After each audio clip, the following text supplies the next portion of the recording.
Okay, hello and a very warm welcome from Berlin, from Deutsche Grammophon's headquarters. We are here in a illustrious panel discussion to discuss the new Deutsche Grammophon vinyl series, The Original Source. It's a purely analog and audiophile vinyl series.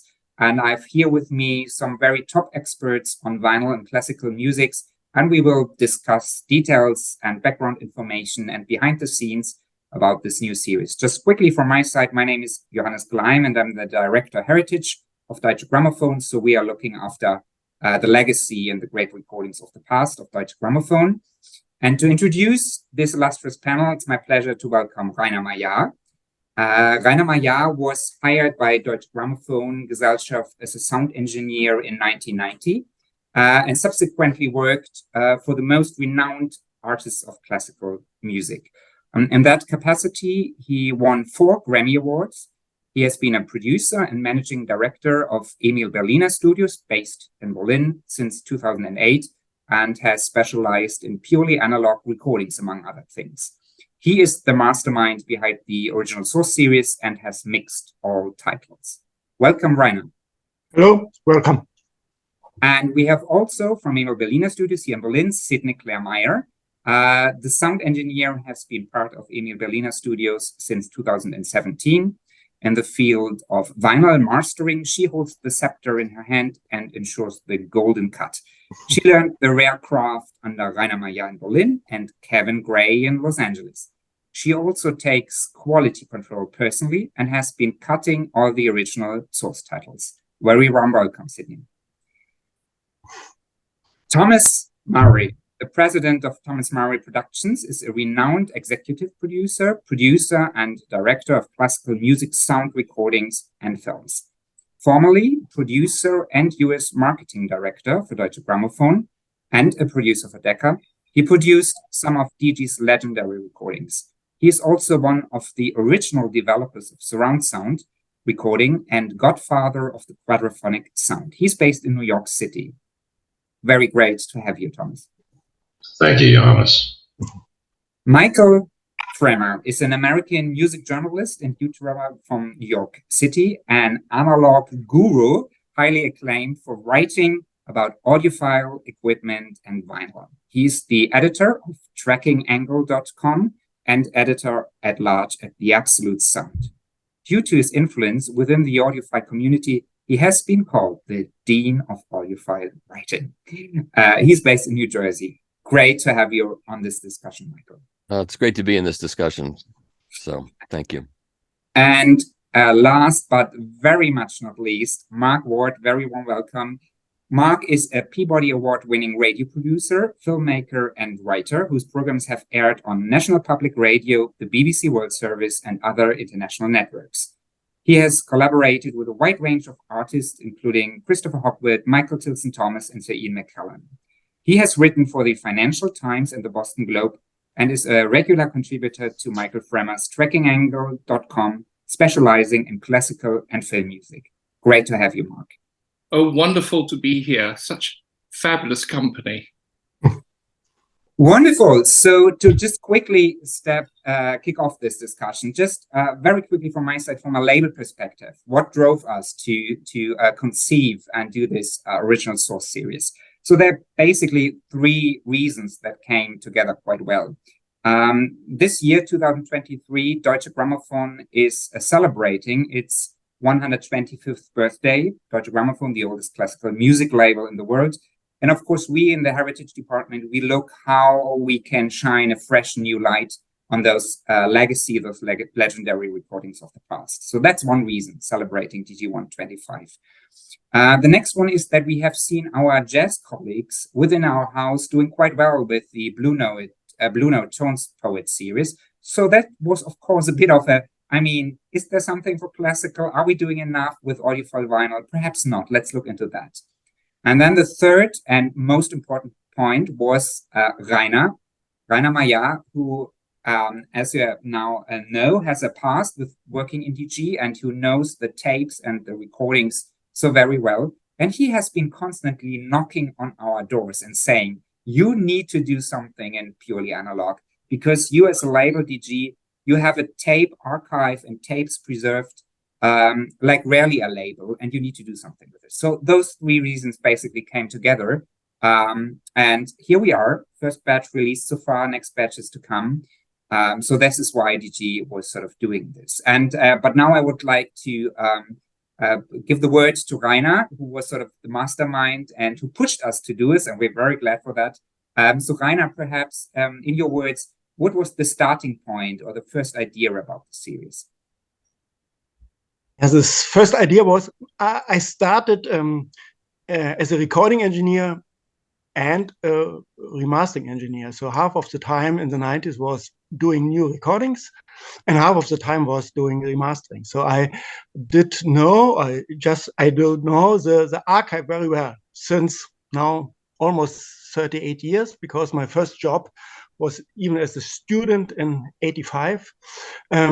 So I knew about the analog archive, and what is special with the Deutsche Grammophon archive is that there are a lot of multi-track analog masters, and maybe this is special, and there are thousands of tapes. And later I started doing cutting by myself. It was come just in the last 10 years, and we did a lot of direct-to-disc recording. So we used vinyl or the cutting lathe as a recording machine, like in the very old days. And then there was a vinyl boom, and I thought, let's bring all together what I can do. I know the archive, I know how to mix while cutting. This is special for direct-to-disc, and this is special for the original Source series. And I thought we could get much more sound out of the old day tapes than ever done before. So this was the idea. And that's why I knocked to your door since many years. And luckily, last year I got a phone call from Johannes, and he asked, Rainer, you sent us an email 7 years ago. It is still on the table. And then we discussed, okay, let's start the project. Thank you very much. Sydney, you have done the important part of the cutting for these titles. And yes, what are your first remarks? When did you first encounter the idea of this series, and how did you feel when sort of embarking on this big journey?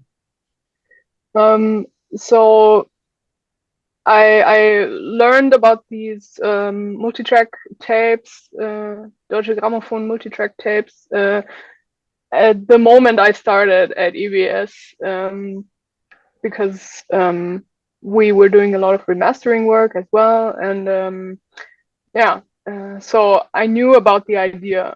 I have known for a couple of years, but I was very excited when Rainer told me that we're actually doing the project. So yeah, this was great, and working with Rainer is super inspiring, and you kind of, when he has his mind on something, he kind of pulls you in, you kind of gladly let it happen. So yeah, it's super exciting to be part of this, and Great. Thank you. Thomas, you're in more than one sense a very expert on what we are discussing here, because you're one of the sort of inventors of surround sound, so to speak, and also quadraphonic sound. And it was mentioned a few times, we are going back for the series to the 4-track quadraphonic original tapes. So you were sort of being part of that invention in the 70s. And you also recorded some of the very renowned recordings, especially with the Boston Symphony Orchestra, that now appear in the series. So what is your first take on this? When did you first hear about the series, and what was your initial comment or thoughts? Oh, well, of course, I'm always happy when somebody remembers what happened 50 years ago when I was part of it. So I was delighted to hear from Rainer that this was a possibility. I have to confess that I have not been listening to much vinyl for quite a long time. I didn't even have a turntable, I confess. But a friend of mine gave me hers, and it appears to be a fairly good one. It's a Technics. Do you remember Technics? Anybody remember Panasonic Technics? Quite They're heavy. still at it. They're still busy making turntables. Are they? Well, Oh, yes. it was very heavy to get it out of her closet. But anyway, and then her son installed it for me with my equipment here, and it's working beautifully. And so I was able to listen to the recordings that were sent to me. I mean, I could talk for a bit about the origins of the modern quadraphonic era, if that's something that people are interested in. Yes, I think let's dive into that a bit later. And of course, that's very interesting, and also how you perceived some of the recordings where you were a part of. You were not a part. You were sort of the driving force. You were producing them back in the days, as you said, and now they're released in this new format, and how you perceived that. So that we are very, very interested to hear about that later. Michael, now sort of going from the side producing to the side watching, critiquing, thinking, giving us the valuable insight, of course, which drives us in the industry further. What are your thoughts about the series? Well, I don't want to put on too many hats here, but I also produced soundtrack, and I also was involved I'm putting out a record album actually by a young jazz performer right now. That's another story. But most of my work is listening, and I started listening. I learned about Beethoven in college, and the box was the carry-on box, the original 1963 box, I think. And I hear complaints about sounds, but I love the sound of that box set. I loved it because, first of all, I had never heard such quiet vinyl after years of buying regular American records, and the perspective was somewhat distant, but those are the seats I could afford at the time, so it was very comfortable for me to listen to that. And to hear these new records, this is a whole different perspective that they present, and under conditions where I guess some of the recordings, and I'd love Thomas to talk about recording in Boston Symphony Hall, which is not the easiest place to record in, so we can talk about that. But the sound I'm hearing from these records, even when the perspective is distant, is so clear, and the spread is so clarified, and where in space and where things are in space, and the timbre of the instruments sounds really great to me. I mean, obviously some of these recordings had some issues that had to be dealt with, but I've just enjoyed listening to every single one of them. The Rite of Spring I loved the sound of that one. It shook me up. So that's all I have to say at this point. I'll stop for now. Cool. Wonderful. It's great to hear. Mark, you have written extensively, very knowledgeable about this series, what you have listened to a lot of those recordings that are out yet. You're both in classical music and a vinyl expert. So, what's your take on the series? Well, I'm going to go back to Herbert von Karajan again and speak as primarily a collector first and foremost. When I was 10 years old, for my birthday or Christmas, my parents gave me that set of the Beethoven symphonies when it was reissued as part of the first big Beethoven edition I think it was around 1970. So my whole life, I was collecting Deutsche Grammophon. It's interesting what Michael said about them being so quiet, because even in comparison to Decca and EMI, they had a reputation of having very quiet surfaces, etc. And I mean, my shelves are literally groaning with Deutsche Grammophon recordings. And it was only much, much later when I got into being an audiophile, whatever you want to call that, with much better equipment, that I was starting to notice that the old records, especially from the 70s onwards, they did not have that same quality of sound that Decca had, for example, or EMI. And I was always curious about that. It was like, why? Were these records not so great sounding?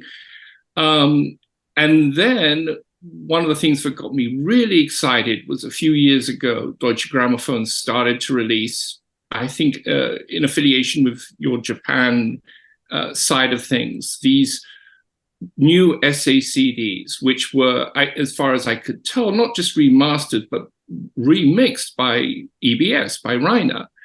And I was hearing a whole new house sound, which compared completely with the great Deckers and EMIs.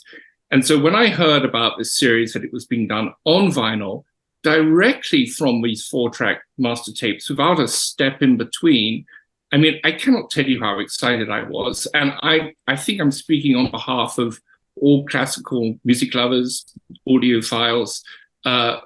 This was just amazing. And the fact that it was being generated in-house was so important, that you were actually paying attention to your own label's legacy, and of all things, using vinyl to bring your legacy back to the foreground.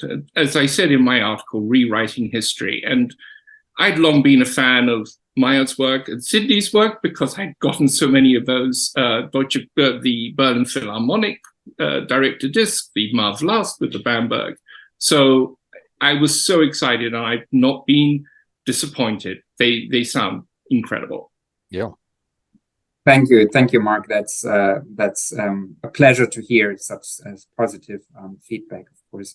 And I think that's a very good way to bridge into what we have planned next, because there was already mentioned the 4-track master tapes. We are going back, that it's purely analog. So, and I think that is an interesting thing. Sort of, we're going back in the legacy, but we're trying to go one step further, like even better than it was done or possible in the days, right? Because it was the quadraphonic was never gone to big market or to market at all. So and then the copies used were stereo downmix copies. So we now go into the 4-track tapes, and that is very complicated process, which me as a not vinyl fan took like hours to understand. And Reiner and Sidney were going on and over and explaining. And I think this is also might be very interesting for you vinyl fans and classical music fans out there. So now we would like to play a video that Reiner and Sidney have produced, which I believe is terrific, because it really explains a lot of the technical backgrounds very, very perfectly, and also gives part of the DG history and what has done so very special with the series. There's a 14-minute video, but I think it's really breathtaking. So we would like now watch with all you together this video. So let's start that now.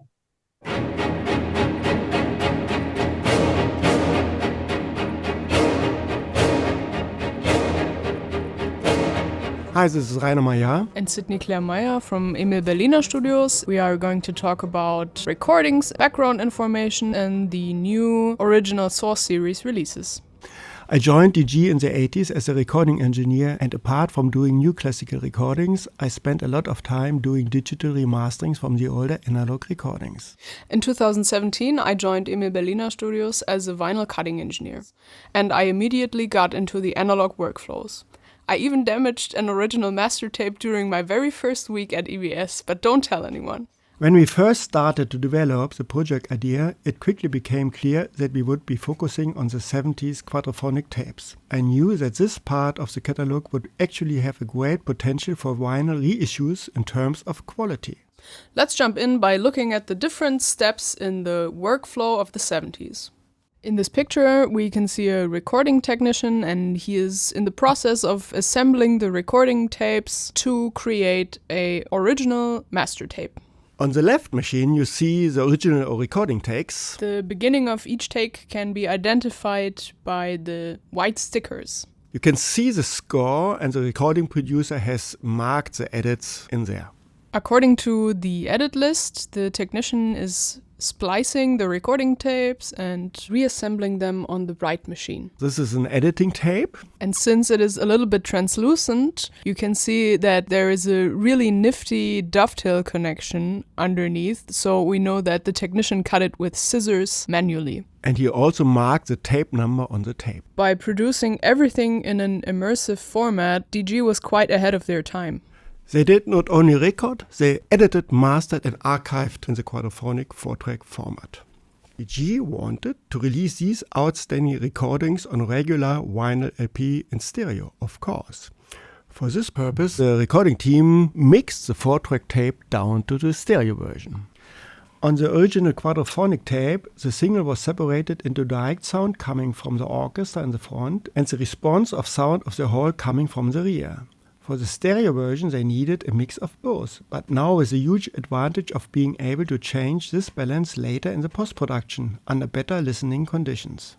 The next production step is called Freigabe, which means tape approval, and this person was in charge of listening to the recording with a score in order to check the program musically and technically.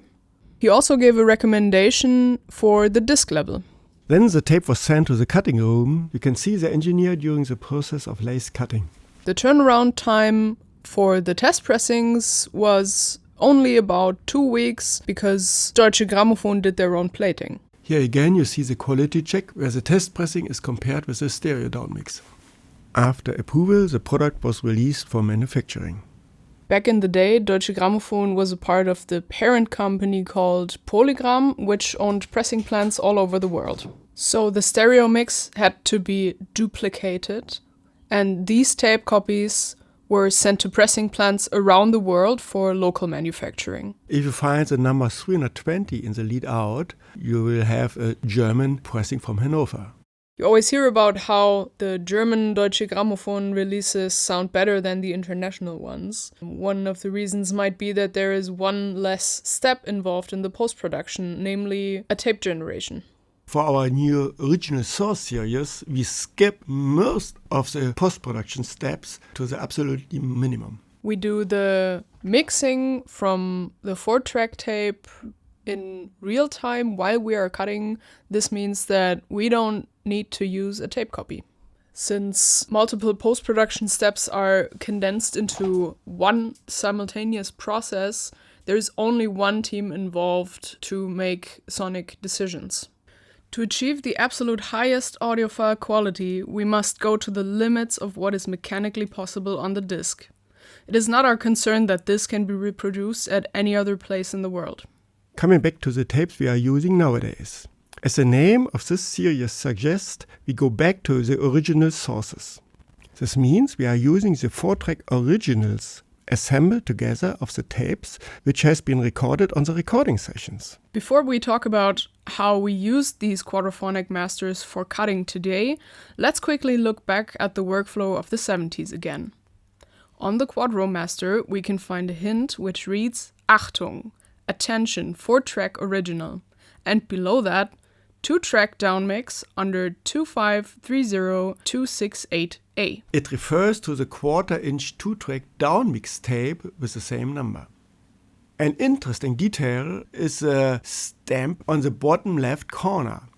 On the 16th of August 72, Mr. Wohlert approved this tape. He also recommended a disc level of -6 dB. On the 17th of August, Mr. Schulze made the first cut at cutting room 1.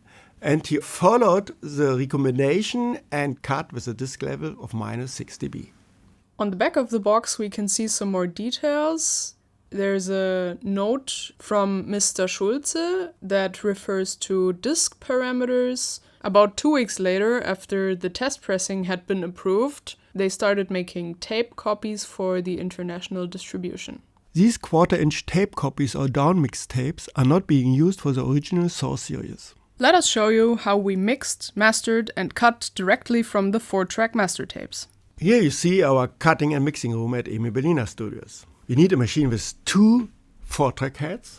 Between the preview and program tape heads, the tape path is extended to create an analog delay. It is needed for the groove computer to be able to calculate the most efficient way to use the disk space.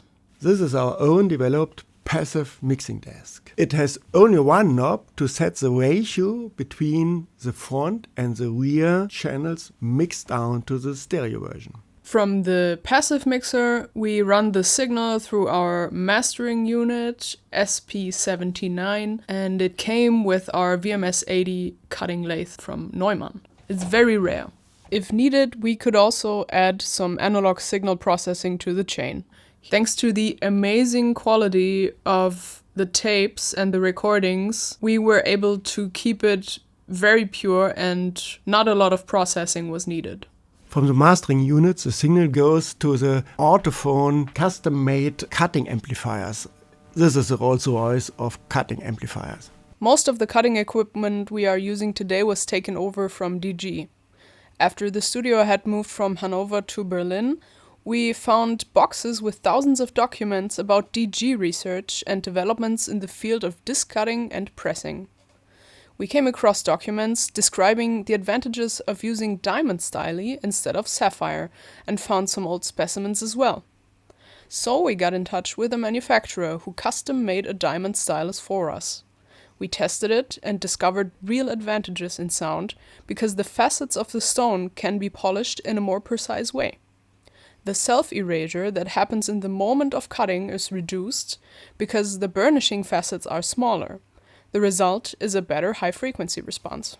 This is by far not the only aspect of improved high-frequency response. The former workflow involved a lot more devices that all increase the danger of losses. Even small misalignments of, for example, the tape heads of different tape machines can add up to an audible loss of quality. We can actually demonstrate these losses and thereby the improvements of the new series, so bear with us. This is a picture of the recording setup of Smetana's Mavlast. The recording took place in Boston in February 1971. They removed all chairs to get a nicer and longer reverb, and they placed the orchestra in the middle of the hall. They used 4 Schoeps M221B tube microphones as a quadraphonic microphone setup. You can see the red light to show the orchestra when the recording team is ready for recording.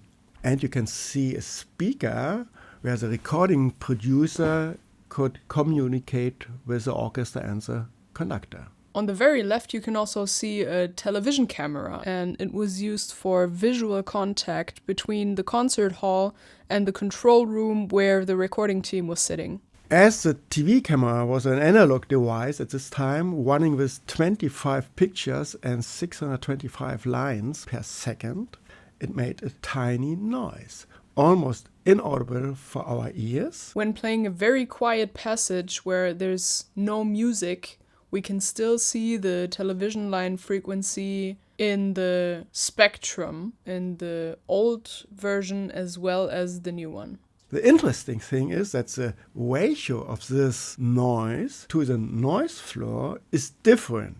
This means that we have much more high-frequency information on the new version. At the same time, we have much less background noise. Pointing out this television line frequency helps to understand how much better the high-frequency response is nowadays. The overtones of the instruments benefit from the better transmission just as much as the unwanted line frequency. Let's check out the differences in sound. We are comparing the new original Source series test pressings to the old releases from the 70s. We could analyze the audio using analyzing tools. You may have noticed that the new original Source series sounds much wider and fuller. When comparing the disc surfaces of Verdi Requiem, we used slightly more space than the old release. Additionally, we have microscopic pictures of these passages. Check out the significant visual differences of the same forceful orchestral passage. Let's listen to the new original Source series. And listen to the old version. All new cuts are higher in loudness and sound wider without any compromise in low frequency response. As all of these features need more physical space on the disc surface, the question is how we manage to achieve such huge differences. The engineers at that time were absolute experts after all. Yes, but they followed a slightly different task. There the focus was set to achieve a constant quality created by different people with different equipment in different cutting studios all over the world. Our intention is to avoid any restrictions in sound while mixing, mastering and cutting, leaving no safety margin. Not to forget, there have been developments in analog equipment over the last 50 years. The cutting lathe pitch computer, for example, is much more efficient than in the 70s. Using the original sources instead of using tape copies avoids any loss of sound quality that might stem from the longer workflow in the old days. The final quality of the product does not only depend on us. We need a partner with the same drive. We are in very close contact with the people at Optimal Media. Shout out to Torsten. He can look at the grooves through his really awesome microscope. This is a microscopic picture of the grooves of Mahler Symphony No. 5. And as you can see, the rightmost arrow points to a passage in which the groove is very narrow. This could potentially be an issue for tracking. Errors can happen. So Optimal Media asked us to do a revision. This doesn't mean that we are lowering the bar in general. We just have to do better for this specific passage. Coming to the end, with the original source series, we now have the chance to push the limits for a pure analog and highly audiophile release on LP as far as possible. We want to show that the sound of this legendary analog recording stands up to any comparison, even to the most modern recordings. And there was no need to use any digital processing. The quality is outstanding. Closing your eyes, you will not believe that these recordings are 50 years old.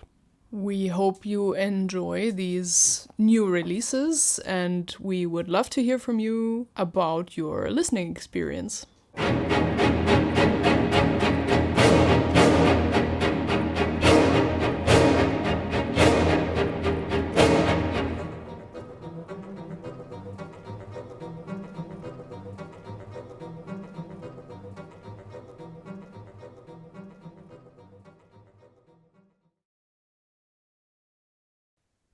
I think that deserves applause. Yes. Yes, also Very well. to Rainer and Sydney for putting this together, which really helped me as not so much into violin myself and all the technical stuff. I think that's brilliantly explained and could be the starting point for a lot of our discussions here. So perhaps because we have Thomas with us and the quadraphonic recording technique and the tapes were mentioned that were sort of the basis where we started. I think it would be a pleasure, Thomas, if you could elaborate a bit on the quadraphonic recording process and your part in it. Well, okay. Before the process, I would just say that surround sound recordings were made originally, to my knowledge, by Walt Disney in the 1930s. And the modern era of surround sound, also to my knowledge, was fired up at a dinner at my home in New York in 1968. Our guest was Robert Berkowitz, as distinguished from Peter Borkowitz, who was a great DG technical man. Robert Berkowitz, he was a technical and market executive from Acoustic Research in Cambridge, Mass, just across the river from Boston. They were the makers of the AR2 and AR3 loudspeakers. Maybe a couple guys here might remember those old boxes. Only both. Right. So anyway, Bob Berkowitz and I were speculating on the acoustical and aesthetic effects of recording in a concert hall with 4 microphones. And the question was, what would be the effect if the direct sounds of the musicians were picked up by the front microphones and in a normal stereo arrangement, and then the indirect sounds would be picked up by another pair of mics in the back. So we figured then the listener would be in the middle, surrounded by a 360-degree sound field. After this dinner, Berkowitz arranged some recording sessions in Boston with the New England Conservatory Orchestra, and I arranged to have some sessions at the Eastman School of Music in Rochester. And these 4-channel master tapes were played for executives at several American record companies. This was in late '69. And within short weeks, several of these companies were making quadraphonic master tapes in this fashion. They really jumped in with all 4 feet, I would say. And now, so how did Deutsche Grammophon get involved? Throughout this experimental surround sound recording period in '69, I had been in regular contact with a former colleague of mine at Vox Records. His name was Günter Hensler. Who had returned to Germany in 1968 to work for DG. So Günter, I told him all about what we were doing, and he told me that he had relayed news of the experiments and the consequent explosion of quadra activity among American record companies to the top commercial and technical managers at DG. In particular, the president, Kurt Kinkele, and the aforementioned Peter Burkowitz, the vice president for recording at Deutsche Grammophon. Now, just at the same time, DG was in the process of negotiating an exclusive contract with the Boston Symphony, and Kinkele hired me to finalize the contract and handle all the details for production in Boston, both as an executive producer and eventually as studio producer as well. But we started recording at the end of '69, and right from the beginning, these tapes were made quadraphonically, 4 tracks on half-inch tape. We used Ampex 202. Anybody remember that tape? That was, okay, that's a long time ago. Anyway, 4 tracks on half-inch tape with 2 tracks devoted to the direct front orchestra sounds and 2 tracks devoted to the rear channel hall ambience. And at the same time that we were doing this in Boston, DG started making all of its European recordings in the same fashion. And these are the master tapes that Reiner and Sidney have been using to create the original Source series. Now, at the time these were recorded, they were mixed down from 4 tracks to 2 for commercial release. This involved an additional tape generation, of course, and another layer of tape hiss. And even though the Dolby noise reduction system was already around then, another layer is another layer. And that's the layer that Reiner and Sidney have eliminated by cutting the original Source master lacquers directly from the 4-track originals, doing the 4-to-2 mix in real time while the lathe was cutting the groove. It just, to my ears, it adds a dimension of realism to these recordings that was necessarily missing from their first release 50 years ago. Okay, wonderful. Wonderful. And perhaps may I ask Mark and Michael how you, because this idea that there is sort of additional rear information, is that also what you encountered when listening to those recordings? I mean, pure analog is one part, but also, of course, that there is this ambient rear sort of sound that might give this more plush and more 3D sort of surround effect, even if it's not a surround. So before we get to that, I just want to ask this question. So when these recordings were made, there was no way for anybody at home to play them back quadraphonically because they hadn't yet developed QS and SQ, or had they developed those, Thomas? No, that's not quite right, Michael. The original Matrix quadraphonic system was invented by a guy named Peter Scheiber, and I had a close association with him for a couple of years, off and on, even for longer than that. I mean, does anybody here know what matrix quadraphonic sound is? It's really combined. You have a left channel, a right channel, and then you derive a third channel by taking the in-phase component of those 2 channels, and you have 4th channel by taking the out-of-phase component of those 2 channels. All right. Well, there was a lot of fuss about matrix quadraphony, and CBS Records, Columbia Records, jumped right in. They started making their recordings. Vanguard started making recordings that way. Issuing discs that way. And some of the other Sansui had their own variation on that system.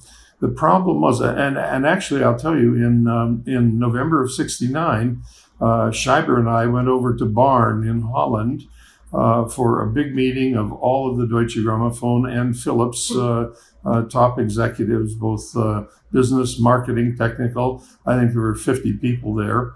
And we did a demonstration of Scheiber's matrix quadraphonic disc. And this thing worked very well if you had ping pong balls bouncing around from speaker to speaker and so forth. Where it fell apart was when you had high level information coming from all 4 channels.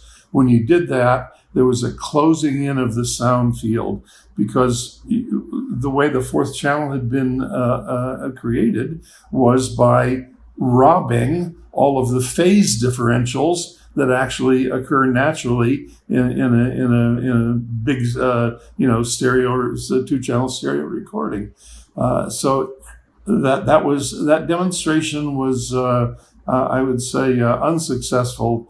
And after it was over, I still remember what Peter Berkowitz said to me. He said, we're not going to do this. Why should we pay money to buy clouds and bring rain when what we need is sunshine? It was really, it was a kick in the guts, but he was absolutely right.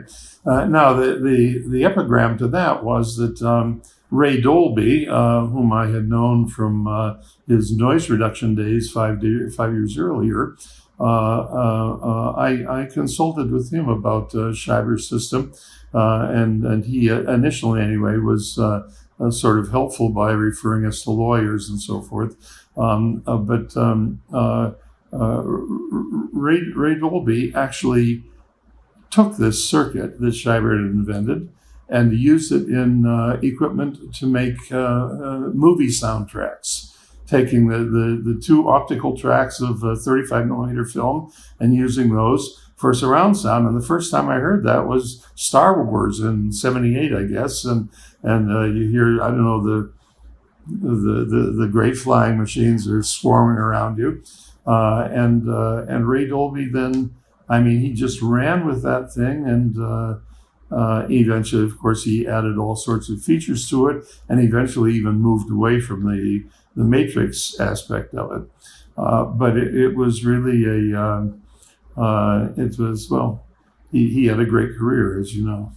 There was a time, as Rainer told me, or Rainer, you can tell it yourself, that DG went on sort of recording quadraphonic, even if there was no mass market format or high equipment to play that. And I think that is also, I like that idea, because of course, Emil Berliner, inventor of the gramophone, and this kind of technical invention, which is at the beginning there, and you're still sort of recording in that manner. It might come there might be a format or hardware at one point, and then of course it was abandoned. But so this is why we now have, even for the decades, so to speak, or the years into the 1970s, that DG recorded most of their recordings in quadraphonic. I don't know, Rainer, or wants to elaborate?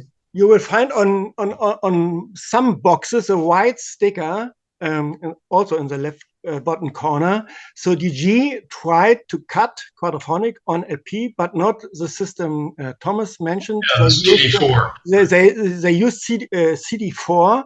This was real with 4 discrete channels. So it was real quadraphonic, but there was a problem to cut the rear channel. They had to matrix it to 30,000 hertz, like a FM radio, and you need a special needle, the Shibata needle.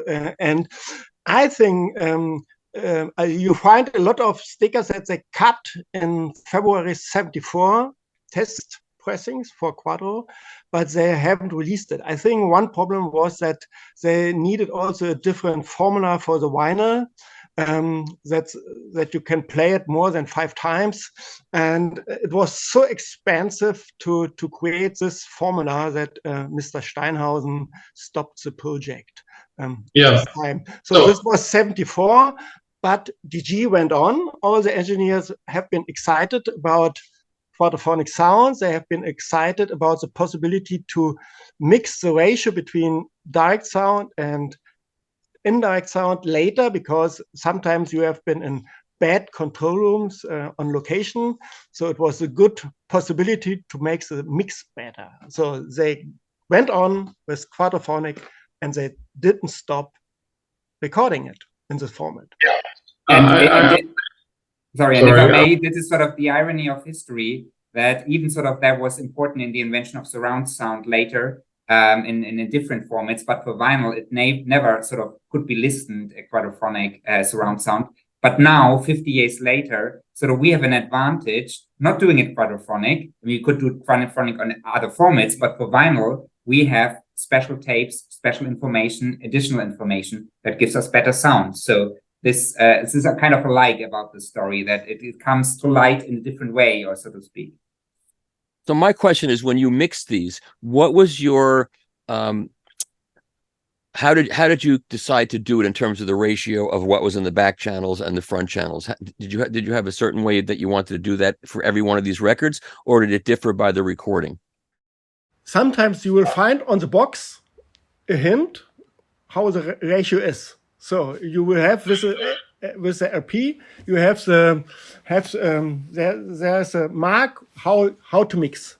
Then we have different engineers who did it almost the same way, and we have to listen it in the end. If you have no marks, we have to listen, and we could find out.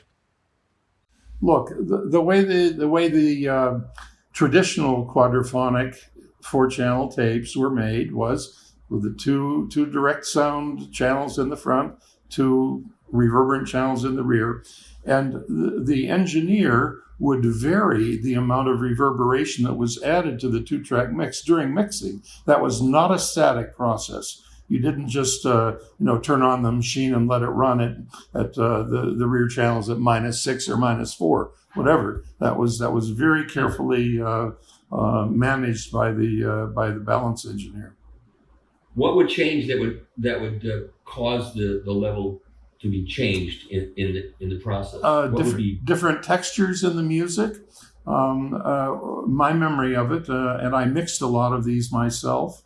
My memory of it is that when the music tended to be soft, you might add a little bit more reverberation to it, so that you would feel the ambience of the hall. And when the music got too loud, and so it's crashing off of every wall and ceiling and just making cacophony, then you would have to reduce the amount of rear channel reverberation. So, but that was, piece of music by piece of music. I mean, where is it? I was looking for Here's La Valse, the recording that I used for Seiji Ozawa and the Boston Symphony to make a recording of it. And during the mixing of that, there was a lot of change, a lot of variation of that. So when you were doing these 2-channel mix downs, did you have to go through similar changes in level when you were mixing to the stereo record mix? No, wait. I'm sorry. I confused you then. I apologize. When you were recording 4-channel, the idea was to load all 4 tracks fully. And the advantage of that was, of course, to minimize tape noise. So even if you were not going to use the rear channels in a high volume during the final mixdown, you at least had them recorded so that they would not add tape miss. Sure, but you said when you mix them down is when you would make those changes, when you would do it. That's right. So then, when Reiner and Sidney did their mixes, they had to try to approximate the same thing, or no? I'm sure they did. Yeah, we will listen to we have different sources. We have the quadraphonic tape, we have the old 2-track tape, and we have the LP, and we listened very careful bar for bar and compared what happened, what they have done in the past. And then we had a plan, made our notes, and then we had to mix it while cutting. Live, yeah. Live, of course. Live, yeah. Wow. Like a choreography. Yeah.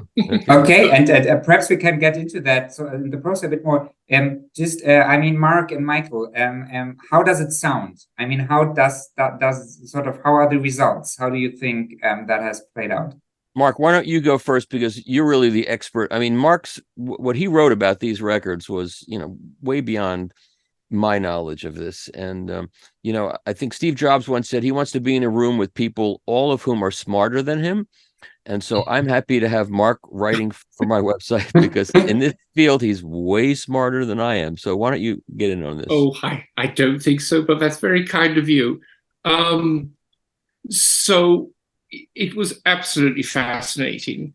I was able in every case to compare with original pressings. And certainly one of the revelations that I had from watching your video was that there was this choice made back in the day to restrict the information in the groove so that it would play on the maximum number of machines. And I'm sure, Michael, you hear the echoes of this, of the famous story of Led Zeppelin 2 and the Robert Ludwig cut and all that story. So, I mean, it was just mind-boggling that was the case. I mean, I put on my original copy of the Trout Quintet, and I mean, in a way, I couldn't believe it was ever issued commercially. It just sounded so odd. But then when you came to these new versions, it's absolutely fascinating. So first of all, there was a real holographic sense of the hall, of the space. In every single recording, I was getting that very specific information, like Symphony Hall Boston sounds different from the Jesus Christus Kirche, sounds different from where they recorded in London. And the other thing it enabled you to do was to hear more deeply into how the recording was originally mic'd and then it was mixed. You could actually, in particular, as I mentioned in my article, in the Mahler 5, you could really hear how the engineers very deftly and subtly were varying the perspectives because we were into multi-miking at this point. It's no simple just deck a tree. You could really hear, because you had that extra rear information, how they were subtly manipulating, how, for example, the strings in one passage would be more receded, and then another passage would move to the fore. And for all of us, I think, who are really into this hobby, these records, these recordings are in themselves, they're their own kind of work of art. It's completely different from just making a recording of a live performance like we do for radio or whatever, or increasingly today for records. These things were conceptualized as an at-home experience. And what I found with these records was that you just had a deeper way into hearing what had been going on in the studio, for better or worse. Absolutely fascinating. And I will say, so one of my bugbears, which I mentioned in the essay, was that during this period, the Deutsche Grammophon piano sound was just so thin and reedy, was so disappointing with all these amazing pianists. And to hear Gilels, right there, I heard him as a kid perform. I was about, 20, 30 feet away from him. And for the first time, I was like, yes, I hear that Gilels sound. It's like every pianist does this. Whatever piano they're playing on, they have their particular sound. And his sound was just always so like the Russian bear, just right there. And in both this Trout Quintet and in the Brahms piano concertos, extraordinary. And I just have to address a quick remark to Sydney. Side one of the Brahms 2, was there a discussion about trying to put that onto 3 sides? Because you have to cut the most incredibly long side with all the dangers of inner groove distortion, and you did an amazing job of getting around that. I mean, that's amazing. I think it's got the smallest lead out groove I've ever seen on a record. I had visions of you like a sort of, driving your Ferrari, around, the Grand Prix or something, trying to get that absolutely nailed, and you did it. I would love for you to talk just a little bit about the challenges of actually cutting these things with all this amazing extra information coming in, and talk about that particular record. Yeah, so thank you first of all. Like we also mentioned in the video, all this like extra information, it needs more space on the disc, particularly the stereo width. Since this was actually a very interesting process, because we kept going back and forth, comparing between the quadro tape, between the original release, and going, oh, can we get another half dB on disc? Like, can we make it a little bit louder? Or in this passage, can we add a little more bass? Yeah, we just made test cuts and trying stuff. Yeah, so yeah, wonderful. And if I may just jump in quickly, I think, Mark, I like how you said that you sort of, in this more truthful approach, you can hear even more. You also sort of hear more about the microphoning, so the good and the bad. So about that is you're even closer to the process, so to speak. And I think the best Sydney just mentioned, and I think Mark also in your review, you said that you liked how some of the recordings, which you felt that in the original releases were sort of a bit too much in the mid sort of spectrum, and not having enough bass register. And that was interesting, because when I spoke to a colleague of mine in London with very much expertise, and he said, oh yes, this is what I always felt from the original DG recordings of that period, that they are thin in the bass. And, yeah, no bass.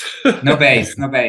So I think if that alone is sort of one of the achievements that we can see in multiple releases, I think that's great to hear that you felt there was an added dimension of music coming. Well, really. If people talk about the Karajan sound, and I never heard him live, alas, but one of the things you can hear on most of his recordings, and certainly some of the live recordings put out by Testament, and you can see it in the way he conducted. He conducted in a way like almost that he was,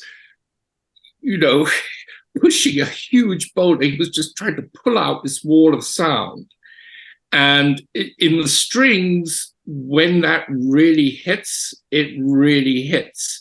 But even when you have just the basses going, in that Mahler 5, that was the first thing that I just noticed. Those basses, those plucked and bowed double basses, my God, what presence. And they're kind of just moving the whole thing along. And then when he pulls the strings in that way, that's a very Karajan quality.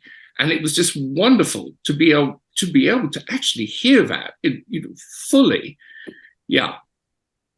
Wonderful. I think that we have different topics that we can, and I think Sydney and Mark mentioned sort of the grooves and the special things. And I would also like to get into the technical aspects about the special machines you have created for that. But perhaps first, because if we still have the video in mind, and we have seen the Boston thing, yeah, where Rainer and Sydney, you're so beautiful with the TV signal, yeah, the Bronx TV signal. You pointed out how so we have much more information. And as Thomas has produced with the Boston Symphony, perhaps Thomas, you would like to talk a bit about sort of the DG Boston Symphony partnership, about the recordings in the series and your part in it. I think that would be great, because we just have seen, the picture that Rainer and Sydney showed in their video, where they really, I believe, they took out the chairs in the you took out the chairs in the hall, made a special arrangement how that recording, or if there are certain anecdotes, that would be, I think, great to hear about you producing with the Boston Symphony. Yeah. Well, okay. I want to pick up actually from from a discussion about tracking, which leads into this. The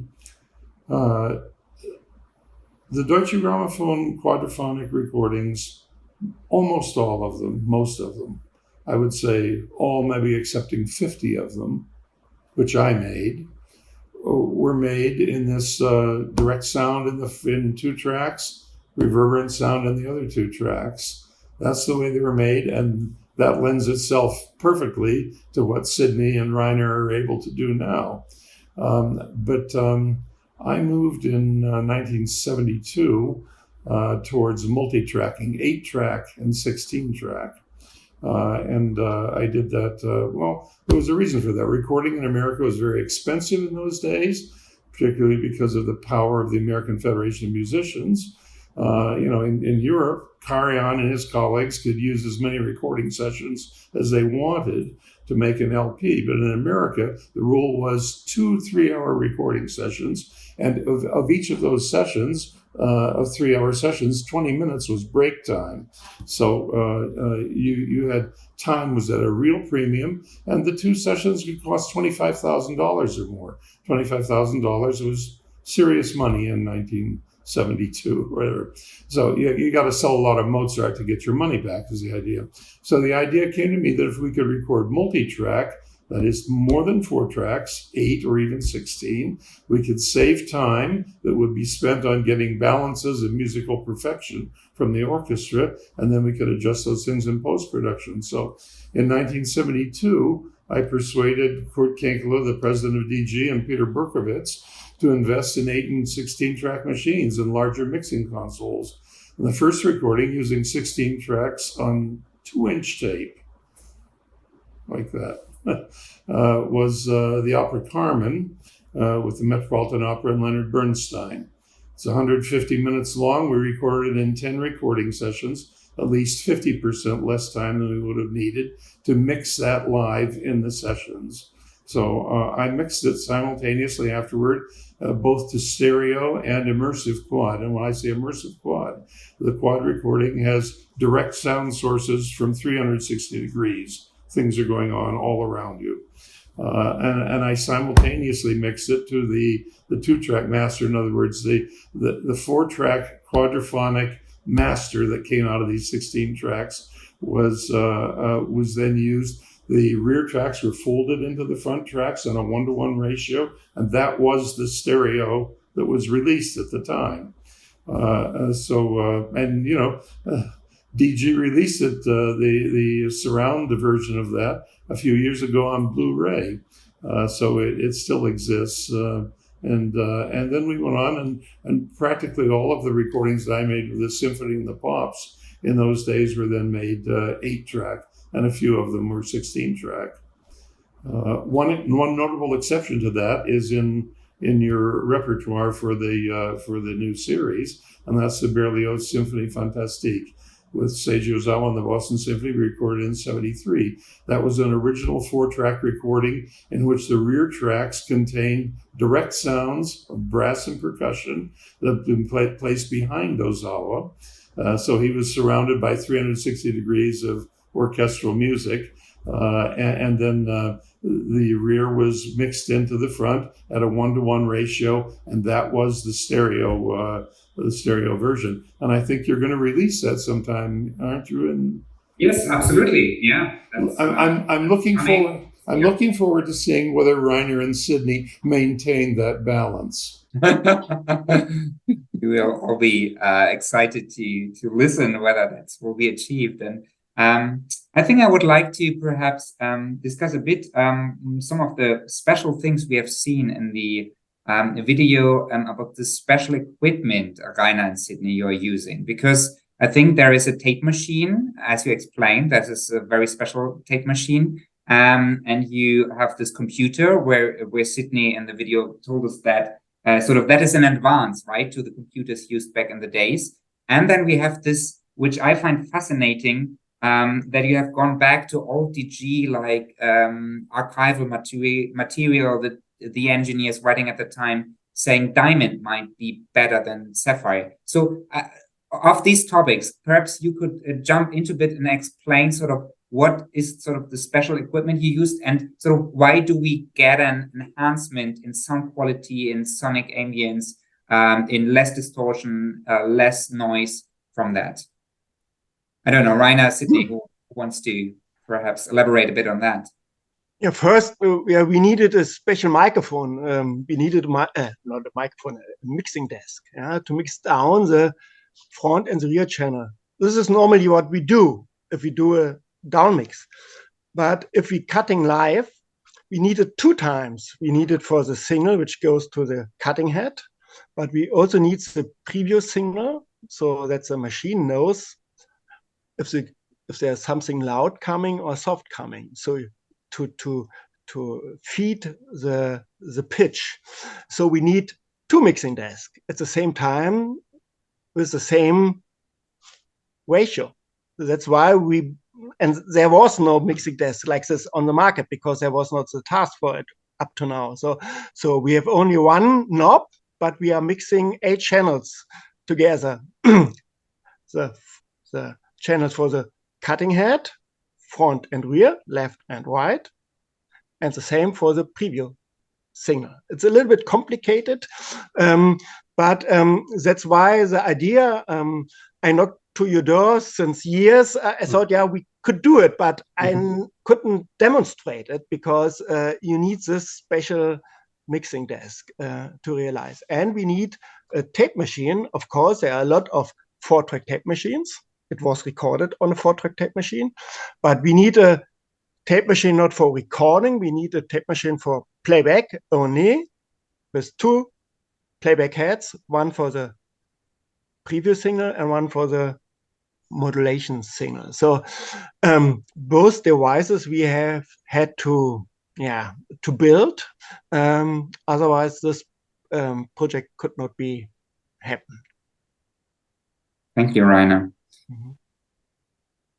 Maybe Sydney can talk a little bit about the diamond.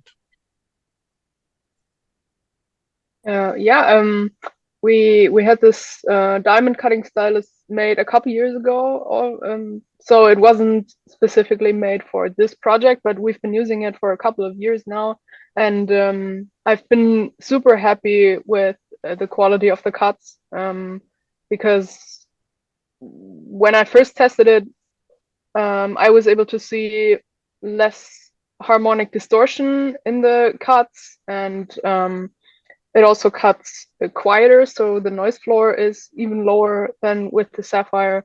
And since the diamond is much harder than a sapphire, it doesn't wear as quickly. So we've been using this same stone for hundreds of hours now, and it's still perfect. So we've been super happy with it since we got it. And is it like in the video? I think how sort of did you decide to go for diamond? You found some older written text from is it right from DG members? Sorry. We found a box with 10 diamonds. And one was working. So I would have nothing against finding a box of 10 diamonds. And then we analyzed, and then we get in contact to make a new one, because also the only one which almost worked was not perfect anymore. It was from the 70s. So I have 2 questions. The first question is, when you cut these, were there any compromise that you had to make of the signal going from the tape to the lathe? I mean, did you have to attenuate the bass in any way? Where things had to be done to accommodate the groove, or could you actually just cut it? 99% is just cut it. Sometimes sometimes we add even bass. So the Jesus Christus Kirche is very known for the acoustics, but in the acoustics there is no bass. And that's maybe why so many people say the DG recording sounds so flat, because the acoustics, the Jesus Christus Kirche has a lot of advantages, but one disadvantage is that the reverberation time for the bass is gone, yeah, it's too small. So sometimes we add even some bass to, but this is all I found remarks on the boxes from Klaus Scheibe. He did it also in the 80s. To make it more even to other rooms. So the other question is, can you explain, I mean, I can't explain it really, but can you explain what it is? What is it about this pure analog thing that people respond to that they don't hear when they listen to a digitized version of something? What is happening? Because I know that's true. I know when I hear it. I'm sure Mark hears the same thing. That you can listen longer. That your ears and your emotions allow you to enjoy listening to recorded music more so than when you hear a digitized version of it. Can you explain that? No. I know it's true. I have a theory. About that. And it's probably total nonsense, but I remember back in the days, decades ago, when I listened to nothing but vinyl, I always loved it when the needle first hit the spinning disc and I could hear a little bit of low rumble. Might have been the turntable rumbling. I don't know. Yes, you do better turntable. You do. But then, if on a really good turntable, you could actually hear when the tape that was passing through the cutter head, when the tape went from leader tape into live oxide tape, you could hear the beginning of the hiss. Shh. And there was something, I don't know, there are other aspects to it too. Look at the packaging. We haven't talked about that. Look at the packaging that you guys have done for these recordings. All of them are gatefold, the most expensive kind of production imaginable, with wonderful, the inside stuff that you copied the tape boxes, the master tape boxes from Hanover 55 years ago. You made copies of those and stuck them into it just makes an altogether, a rich musical experience. And of course, I mean, that's basic truth, but just for me, not being a vinyl collector myself, that of course, I mean, just quickly speaking about packaging, that some of those great cover designs just really work on vinyl, right? Seeing the Abado, the Sacre, this LSD kind of invented crazy colors and so on, have it blown up so big, and so we won't sort of solve that riddle sort of with the analog vinyl, how it sounds so much better. But Mark and Michael, and of course your work is a testament to that if it's really done well, that it seems to be advantage. And of course, what I like about the idea that in this day and age where it's all about bits and pieces, and so that's this kind of focus and sitting down and concentrating and really being knowledgeable about that music and letting it really listen to it from beginning to end. Actually, I do have a series of questions for Rainer. I didn't mean to cut you off. I thought you'd finish. No, shoot, please. That's okay.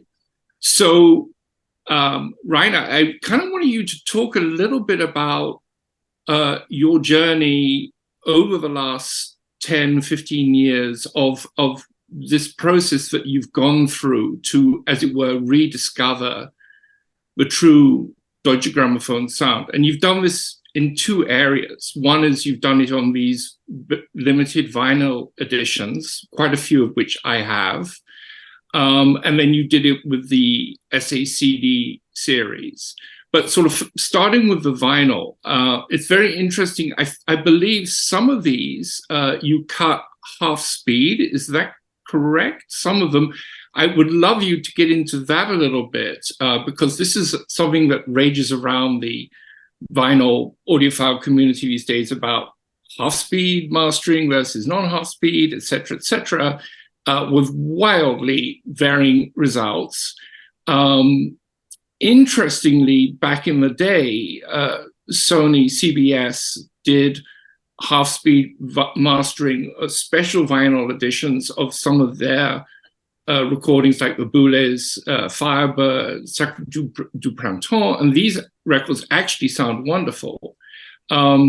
but could you talk a little bit about your learning curve going through all these vinyl reissues that you did, both for Deutsche Grammophon and I think Analog Phonics, some of them, versus what Speaker's Corner was doing, and your process to come to where you've arrived today, and also working with the Berlin Phil, obviously direct to disc? A lot of questions. Maybe first the half speed. Johannes asked me if we could do this project on half speed, and I said no. Yes. We are cutting. No. We are cutting half speed, but let's go back. Half speed there was a lot of research with DG in '74 for half speed, because if you cut quadraphonic CD4 format to LP, you need half speed, because you have a layer at 30K. And to cut 30K with a normal cutting system, it's impossible. So they needed half speed to cut these test pressing, or these few test pressings for quadraphonic sound. So I found thousands of documents describing half speed and pro and con. And of course, they had the technology, and then they made tests for normal stereo versions, not for quadraphonic just. And at this time, the advantages and the disadvantages are 50-50, because if you cut half speed, everything is 1 octave lower. So the tape machine has to run half speed as well. And each analog tape machine has a lot of hum. So you cut it, and if you then play it in real time, the hum is 1 octave higher.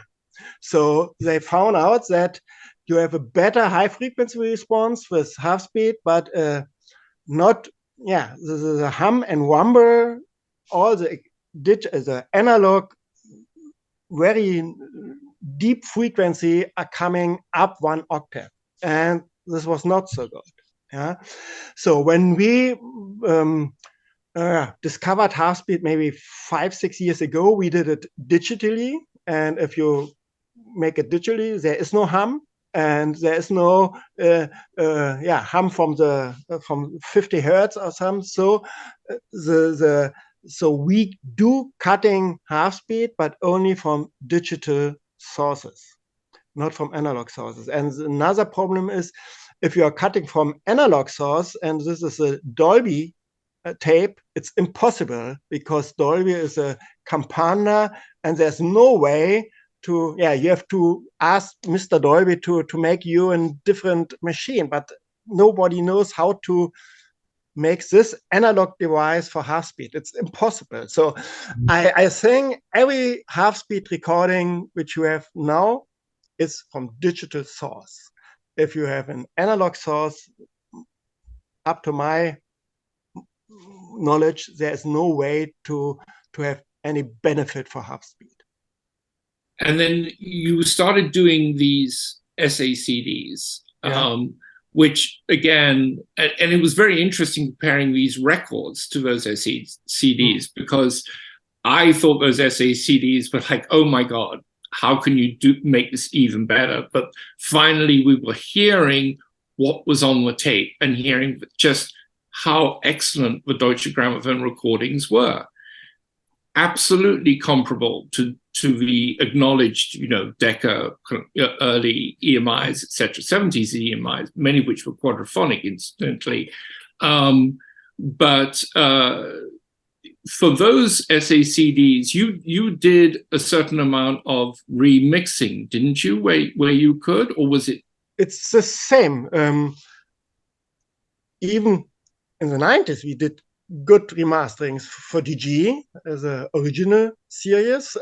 This means the original series on CD we are going back to the original tape. So if it was an 8-track tape, we used the 8-track tape and did a remixing. If it was a 4-track tape, we used the 4-track tape and did a remix. If you hear a difference between different mixes, SACD, yes, different engineers will do different decisions. Yes. Right. But I think it was down to more than just the higher definition system. There was there was just a feeling on those particular SACDs that you'd managed to get much closer to the to what was on the master tape. And then, interestingly, I was able to compare the Abbado Rite of Spring and one of the and it was so much better on the vinyl.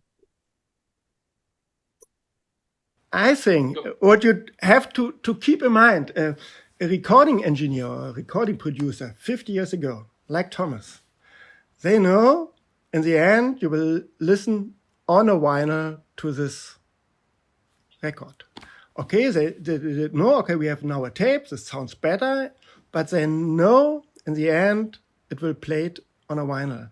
And even if they know or didn't know, but they mixed in a different way, and they mixed it that it sounds best on vinyl. And if you take this tape now and put it on a CD, maybe you are disappointed because for a CD you could mix differently. Yeah. So these recordings were made for analog vinyl playback. And now we have an analog vinyl playback and do it as good as possible. This is absolutely true, Rainer, and I'll tell you a story that I experienced here in New York in the just when the CDs started taking over. The two big companies here were RCA and CBS, Columbia, eventually Bertelsmann, but they started going into their vaults and getting out tapes and just taking a mix that had been made for a vinyl recording and putting that on a CD. And these things were shrill and ugly, and they actually had to go back and start and go back to the original tape and make new master tapes just for stereo CDs, because the ones that had been made for vinyl had been and it wasn't only because of vinyl. It turned out that it's because the loudspeakers that had been prevalent in the 60s and let's say early 70s were deficient in high frequencies. And when loudspeaker technology advanced ahead, a lot of high frequency boosting and presence range boosting that had been done in those days became then too much, became too ugly when played on modern speakers with good high frequency response. And the reviews still said those terrible sounding CDs were fantastic. That's the other part of the problem. I kept listening to these things saying, these sound terrible. And the reviews saying, you just don't like the new technology, but this is a much better sound. But it wasn't. And I like about the Cs what I learned now, and you sort of that it is a mixture of being as truthful to the original. You try to go as close to the master tape and of course the recording itself. But at the same time, there's a lot of technology also involved nowadays in what Rainer and Sydney are doing, which couldn't have been done in the past. So there is even in the sort of, to say, the retro or the looking back to those recordings, there is some new technology going into that to really dust off and shine an even brighter light on those recordings. And that I kind of like that it's a progress. It's never stopping. It's inventing fresh and staying truthful to what was done by those great artists in the past, as truthful as possible. But at the same time, if there are new means, new technologies, use them for sort of like for the end goal that we all have to like experience music that it touches us emotional in the deepest possible way. So I think this comes beautifully together here. One more question. One more quick question. Why are these limited edition releases? People are upset that things sell out and they still want to buy them. So why would you not do a second pressing? Yes, so currently I have to say they are still available, although we are already running short on the first batch, but they are available.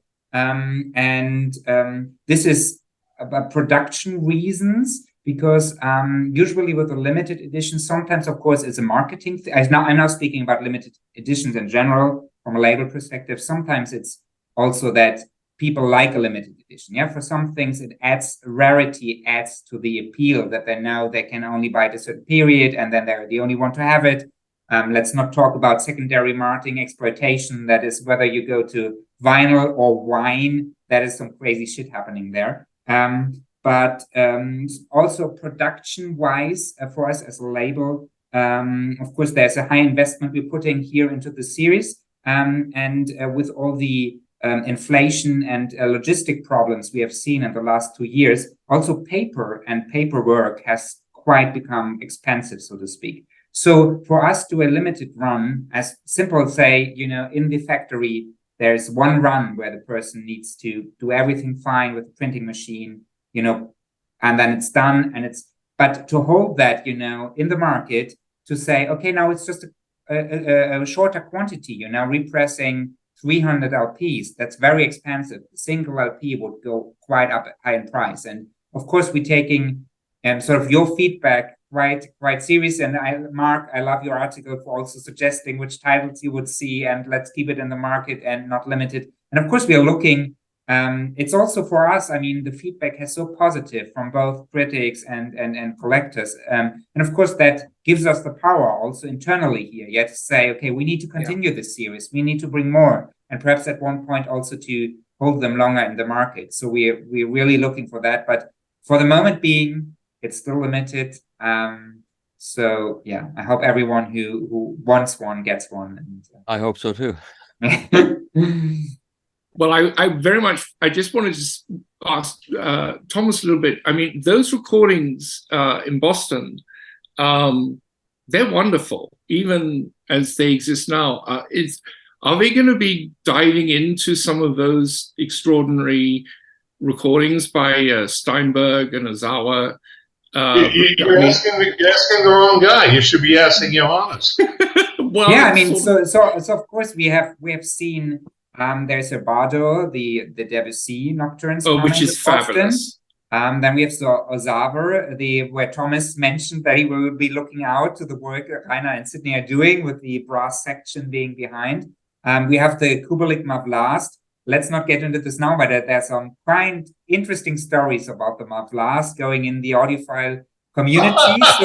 So we like sort of the discussions that will take place when Johannes, are you speaking about the Royal Mono? I'm speaking about the Royal Mono, and I enjoy this immensely. So let's keep this as a cliffhanger.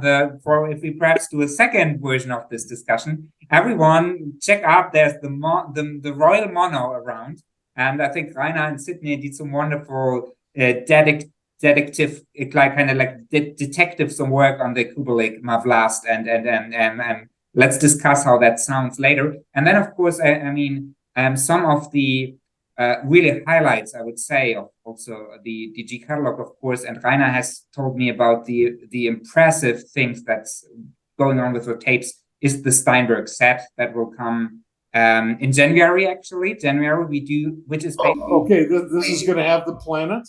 It's the complete DG recordings. Of course, we have the Command Classics recordings. They will come out on CD. But the three albums Steinberg did with Boston on DG, they're coming as a really in a package. It's I think it's the package of the season. There is the planets, there's the Zarathustra, and the and if you are talking about bass, listen to the organ of Strauss. Oh, I can't wait. Sydney, tell what Optimal wrote us as they listened to the test pressing. First of all, we had so much fun cutting this. I bet you did. Especially the beginning with the bass we were doing. Well, it's very low level though. It's a low C, but it's very low level low C. No. Not anymore. Oh. Okay, that's so exciting. What did Optimal say?